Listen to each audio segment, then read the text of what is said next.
আসসালামু আলাইকুম বন্ধুরা, আশা করি সবাই সুস্থ আছেন। বন্ধুরা, স্ক্রিনে বর্তমানে আপনারা যে ভিডিও ফুটেজটি দেখছেন, এটা সিরিয়া থেকে আইডিএফ এর প্রকাশিত একটি ভিডিও ফুটেজ এবং নিশ্চয়ই আপনারা দেখতে পাচ্ছেন সিরিয়ার বিস্তীর্ণ এলাকা, বিশেষ করে দক্ষিণ সিরিয়া দখল করার পর আইডিএফ এই সিরিয়ান আর্মির যে সকল ইকুইপমেন্ট ছিল, বিভিন্ন ধরনের মেশিন গান এবং বিভিন্ন ধরনের গোলা বারুদ, সেটা সিরিয়ান জনগণকে দিয়ে গর্ত করে এক জায়গায় জমা করছে।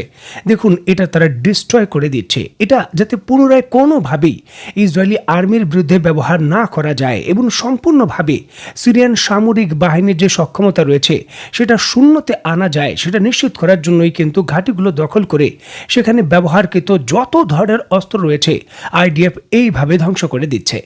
বিশ্লেষণ আর কি করব, ল্যান্ডমাইন থেকে শুরু করে যত ধরনের সীমান্ত পাহারায় ব্যবহারকৃত অস্ত্র ছিল সকলগুলোই কিন্তু এই জায়গায় জমায়েত হয়ে গেছে এবং নিশ্চিতভাবে বোঝা যাচ্ছে যে আইডিএফ এর সাফল্য সেই জায়গায় কত বড়। যে নতুন করে সিরিয়ার ভেতর হামলা এবং পুরো দক্ষিণাঞ্চল দখল করে নেওয়া, সিরিয়ার দক্ষিণাঞ্চল এখন ইসরায়েলের হাতে, বিষয়টিকে কেন্দ্র করে অবশেষে নেতানিয়াহু তার মুখ খুলেছেন।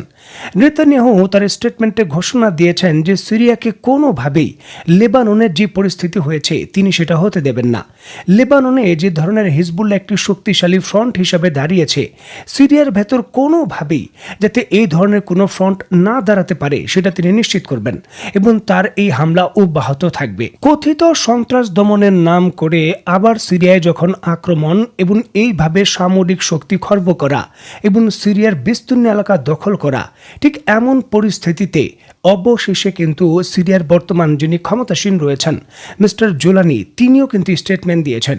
তিনি প্রকাশ্যে আসেননি, তবে বিভিন্ন সংবাদ মাধ্যমের বরাতে তিনি স্টেটমেন্ট দিয়েছেন ইসরায়েলকে কেন্দ্র করে। নিজের দেশে আক্রমণ এবং ইসরায়েলের আগ্রাসন এই সকল কিছু হওয়ার পরও এই বিষয়কে কেন্দ্র করে জোলানি যে স্টেটমেন্ট দিয়েছেন সেটা পুরো পৃথিবীর মুসলিম বিশ্বকে একেবারে হতভম্ব করে দিয়েছে এবং অত্যন্ত দুঃখজনক হলেও সত্য, সরাসরি ইসরায়েলের কাছে অনেকটা আত্মসমর্পণ করতেও কিন্তু রাজি রয়েছেন জোলানি।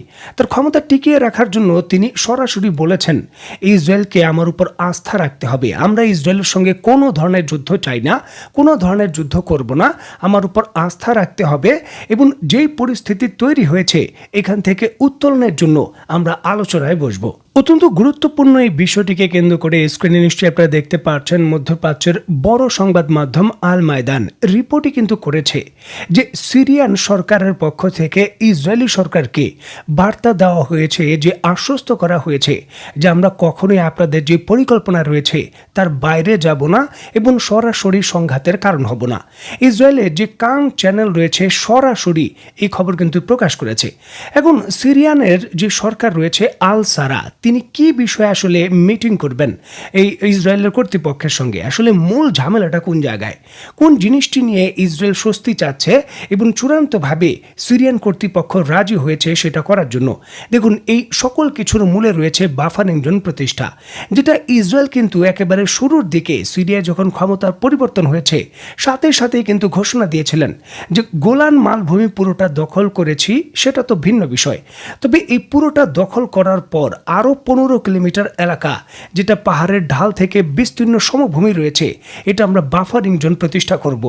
এখানে কোনো সিরিয়ান প্রবেশ করতে পারবে না, এটা সম্পূর্ণ হবে বিভিন্ন বাংকার, আকাশ প্রতিরক্ষা ব্যবস্থা এবং বিভিন্ন মিলিটারি সাইট। স্ক্রিনে নিশ্চয়ই আপনারা দেখতে পাচ্ছেন ইসরায়েলের প্রস্তাবিত বাফার জোন প্রতিষ্ঠার ম্যাপ। এখানে কিন্তু এই যে পুরো গোলান হাইট, যেটা এখন ইসরায়েলের সম্পূর্ণ দখলে, এখন এটার আবার 3 ধাপে বাফারিং জোন হবে, পাস 1, পাস 2 এবং সেফ জোন গোল।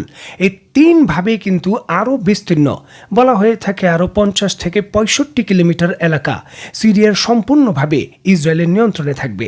এই বাফারিং জোন প্রতিষ্ঠা তারা করতে চায় এবং বিষয়টা হলো যে এই পুরো এলাকাটা সেফ গোল থেকে শুরু করে গোলান মালভূমি সম্পূর্ণভাবে তো ইসরায়েলের দখলে।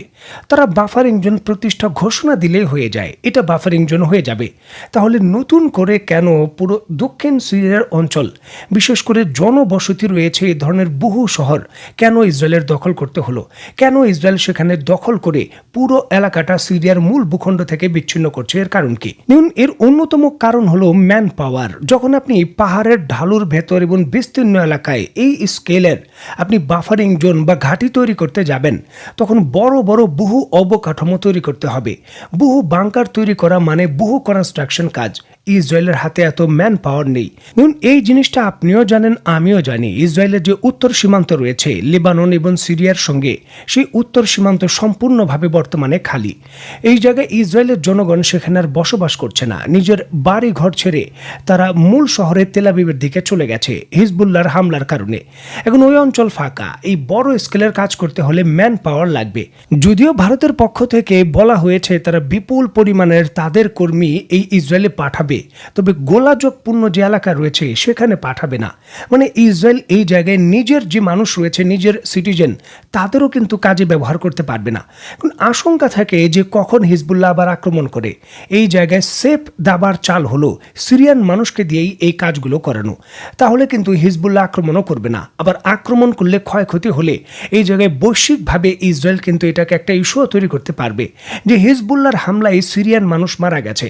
এই ধরনের কথা বলে কৌশলগতভাবে কিন্তু হিজবুল্লাহকে আটকাতেও পারবে। আবার এখানে ইসরায়েল একটা মানবিক দিকও প্রতিষ্ঠা করতে পারবে যে সিরিয়ার ভেতর বর্তমানে কাজ নেই, কর্মসংস্থানের খুব অভাব।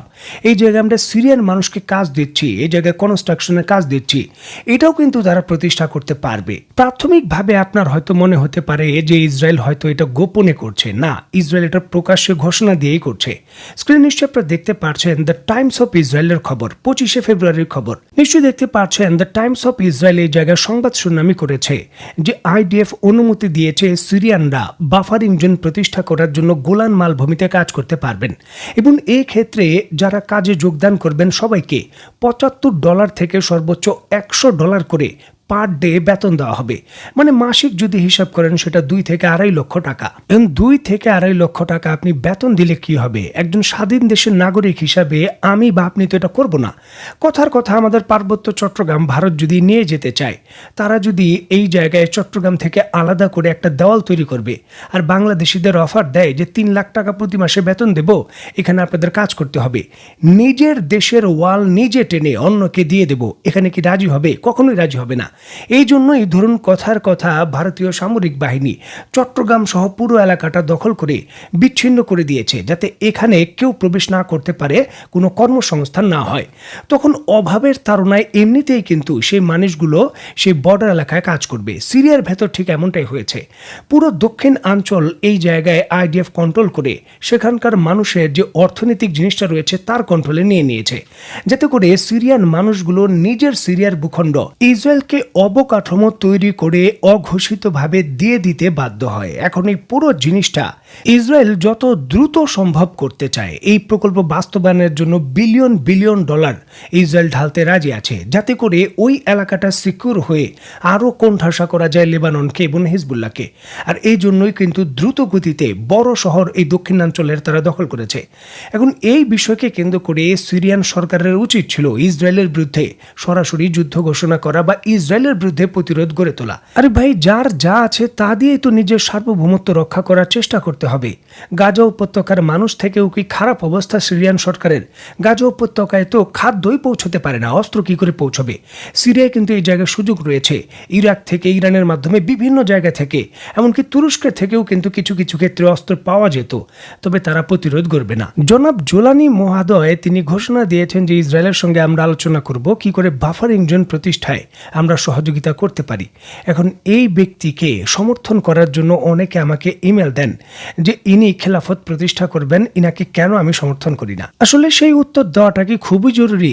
আমার কাছে মনে হয় এখন আর সেটার প্রয়োজন নেই। যাই হোক, অত্যন্ত গুরুত্বপূর্ণ এই বিষয়টিকে কেন্দ্র করে আপনি ব্যক্তিগতভাবে কি মনে করছেন তা অবশ্যই কমেন্ট বক্সে লিখবেন। তো বন্ধুরা, আজকের মতো বিদায়। নতুন কোনো ভিডিও নিয়ে আবার দেখা হবে। সেই পর্যন্ত সবাই ভালো থাকবেন, সুস্থ থাকবেন এবং বাংলাদেশকে ভালোবাসবেন। আল্লাহ হাফেজ।